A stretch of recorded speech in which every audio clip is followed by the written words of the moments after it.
안녕하십니까? 박승호 역사TV입니다. 오늘은 탈냉전 시대 갈등과 세계 질서의 재편에 대해 알아보겠습니다.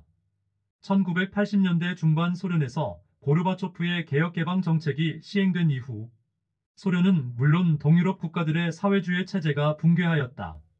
이런 상황에서 미국의 부시 대통령과 소련, 고르바초프 서기장 양국 정상이 1989년 12월 몰타에서 회담을 열었다. 이 회담에서 동유럽의 변화, 미국과 소련의 군비 축소, 경제 협력, 남미와 중동의 지역 분쟁 해소 등 제2차 세계 대전 이후의 냉전 체제를 종식하고 평화를 지향하는 새로운 세계 질서를 수립한다는 역사적 선언이 이루어졌다. 미국 중심의 자본주의와 소련 중심의 사회주의 간의 이념 대립과 군사적 대립이 종식된 이후의 시대를 말한다. 이후 각국은 자국의 이익 추구에 관심에 초점을 두고 이를 위한 경제외교 정책 마련에 몰두하는 탈냉전 시대가 전개되면서 자본주의와 사회주의의 이념 대립이 완화되었지만 새로운 대립과 갈등이 나타났다. 세계 여러 지역에서 이념을 넘어서 민족, 종교, 인종, 영토 등 다양한 원인으로 갈등과 분쟁이 끊임없이 일어나고 있다. 그동안 강대국의 이해관계에 얽혀 억눌려왔던 대립이 표면화되기 시작한 것이다. 또한 세계 각국은 공통의 이념이 아닌 자국의 이익을 최우선으로 하는 경제외교 정책을 취하고 있다. 한편 우리나라도 동유럽 국가와의 관계 개선을 시작으로 소련, 중국, 베트남과 수교하였다. 하지만 탈냉전 시대에도 여전히 한반도의 분단은 종식되지 않고 있다. 아프리카 분쟁은 제2차 세계 대전 이후 아프리카 국가들은 독립국가를 건설하고자 하였다. 1951년 리비아가 이탈리아로부터 독립한 것을 시작으로 40여 년 동안 40여 개의 나라가 독립하였다. 그러나 식민 지배 당시 아프리카를 효율적으로 지배하기 위해 제국주의 국가들이 실시한 차별 정책과 독립 후 자원을 둘러싼 유럽 국가들의 개입으로 분쟁이 계속되고 있다. 벨기에로부터 독립한 르완다에서는 1962년 독립을 이룬 뒤에도 소수의 투치족이 권력을 장악하고 다수인 후투족이 식민 지배 당시 자신을 차별한 것에 대한 보복으로 소수인 투치족을 억압하면서 분쟁이 발생하여 많은 사람이 희생되었다. 벨기에로부터 콩고 민주공화국에서는 식민지에서 독립한 이후 권력을 장악한 독재 권력과 민주화 세력 간 대립으로 1996년 1차 내전이 시작되었다. 이 내전에서 민주화 세력이 승리하였지만 1998년 반대 세력의 저항과 르완다의 투치족이 침략하여 다시 내전에 휩싸였다. 2차 내전은 약 200만 명의 희생자를 내면서 아프리카 최악의 전쟁이라 불렸다. 이후 국제사회와 아프리카 여러 국가의 노력으로 2002년 평화협상이 체결되었다. 그러나 콩고 내 여러 종족 사이의 영토 분쟁, 금다이아몬드 등 지하자원을 둘러싼 외세의 이해관계가 얽혀서 분쟁은 여전히 계속되고 있다. 카슈미르 분쟁은 인도에서 극심한 종교 갈등으로 인해 영국으로부터 독립할 당시 종교에 따라 인도의 힌두교와 파키스탄의 이슬람교로 분리되었다.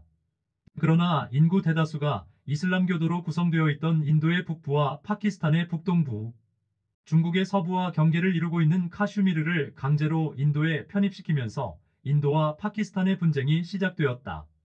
국제연합의 중재로 인도와 파키스탄 사이에 통제선이 설정되었으나 양국의 소규모 교전은 계속되고 있다.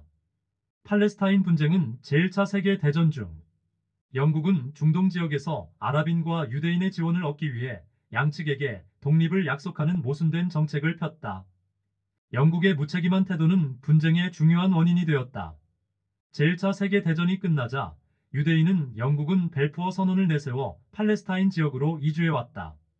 제2차 세계 대전 중 독일의 유대인 학살이 계속되면서 동정 여론이 커지자 유대인 이주는 증가하였고 옛 고향 땅에 유대인 국가를 세워야 한다는 시오니즘도 확산되었다. 팔레스타인 지역에 유대인의 수가 늘어나자 아랍인과 유대인의 충돌도 격화되었다. 국제연합은 갈등을 해결하기 위해 팔레스타인 분할안을 의결하였지만 유대인에게 유리하게 결정되었다. 이러한 분위기 속에서 이스라엘이 건국되었고 팔레스타인 지역에 살던 팔레스타인인은 삶의 터전을 잃어버렸다. 그 후 팔레스타인에 거주하던 아랍인은 팔레스타인 해방기구 피에로를 창설하고 무장투쟁을 전개하여 유럽의 관심을 끌어냈고 1988년 자치 정부 수립을 인정해 줄 것을 요구하여 50개국 이상의 인정을 받아 자치정부를 수립하였다. 1994년에는 이스라엘과 평화 협상을 체결하고 팔레스타인 자치정부를 수립하였으나 양측의 대립은 현재까지 이어지고 있다. 유고슬라비아 내전은 동유럽의 옛 유고슬라비아 지역에서는 연방의 해체 과정에서 대규모 학살과 전쟁으로 많은 사람이 목숨을 잃었다.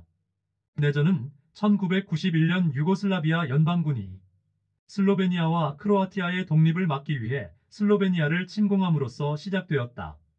전쟁 과정에서 연방군의 세르비아 대통령은 극단적 세르비아 민족주의를 표방하여 수만 명을 학살하였다. 내전 결과 유고슬라비아 연방은 슬로베니아, 크로아티아, 보스니아, 헤르체고비나 마케도니아 신유고 연방으로 분리되었다. 이후 2006년 연방의 분리 독립에 대한 국민투표 실시 결과 찬성표가 55.4%로 나와 독립 가결 기준인 55%를 넘어 몬테네그로가 독립하여 국제사회의 승인을 받았다. 세계 경제 질서는 제2차 세계대전이 진행 중이던 1944년 미국에서 연합국 대표들이 미국의 달러화를 국제무역의 주거래 통화로 삼고 미국 달러를 금과 일정한 비율로 바꿀 수 있는 금달러, 태환제와 고정환율제를 채택하는 세계 경제 질서 재편과 무역 자유화에 대해 논의하는 브레턴 우주 회의가 열렸다. 이어 개발도상국에 대한 개발 원조와 국제무역을 증진하기 위하여 국제부흥개발 은행 IBRD과 브레턴 우주 협정을 모태로 1947년 브레턴 우주 협정을 비준 완료한 39개 국가가 최초 가맹국으로 시작된 국제통화기구인 국제통화기금 IMF이 설립되었다. 또한 국가 간 관세를 조정하여 무역을 촉진하기 위한 관세 및 무역에 관한 일반 협정 GATT 체결되었다. 그러나 강대국들이 자국의 무역 이익을 위해 취하는 불공정 무역 행위를 단속할 필요성이 대두되면서 GATT를 대신한 새로운 국제기구의 마련을 모색하였다. 그리하여 각국의 무역 불균형과 마찰을 감시하고 자유무역을 확대하기 위하여 1995년 세계무역기구 WTO가 출범하였다. 한편 자본주의가 급속히 발전하면서 각국은 국가 간 상호경제 협력을 위해 국경을 넘어 지역 간 협력체를 구성하였다. 1950년 이후 유럽에서는 정치적 경제적 통합을 모색하였고 마침내 1992년에는 유럽 공동체의 12개국이 새롭게 유럽연합을 설립하기 위해 경제와 화폐 통합, 공동의 외교와 안보 정책, 내정과 사법에 관한 회원국들의 협조를 목표로 하는 마스트리흐트 조약이 조인되어 1993년 유럽연합의회의 출범하였다. 유럽연합은 유럽중앙은행 창설과 단일통화 사용, 공동방위 정책, 유럽 시민권 규정 등을 담고 있다. 그리고 유로라는 단일 화폐를 사용하여 경제적 통합을 추구하였다. 그러나 영국은 2016년 6월 국민투표를 통해 유럽연합 탈퇴 브렉시트를 확정하였다. 1967년에는 필리핀, 말레이시아, 싱가포르, 인도네시아, 태국 등 5개국이었으나 1984년 브루나이, 1995년 베트남, 1997년 라오스와 미얀마, 그리고 1999년에는 캄보디아가 차례로 가입하여 10개국으로 동남아시아 국가 연합 ASEAN이 창설되었으며 1969년에는 남부 아프리카 지역 국가들이 참여하는 남아프리카 관세 동맹 SACU이 체결되었다. 1989년에는 아시아 태평양 지역의 경제 협력을 증진하기 위해 아시아 태평양 경제 협력체가 설립되었다. 1991년에는 브라질, 아르헨티나, 우루과이 등 남미 국가 간 무역 장벽을 없애기 위해 남미 남부 공동 시장 MERCOSUR이 1992년에는 미국의 자본, 캐나다의 자원, 멕시코의 노동력을 결합하였다는 북미 자유무역협정 NAFTA이 성립하였다. 이상으로 탈냉전 시대의 갈등과 세계 질서의 재편에 대해 알아보았습니다. 다음 영상에서는 21세기 세계와 인류 미래에 대해 알아보겠습니다. 구독은 저에게 많은 힘이 됩니다. 안녕히 계십시오.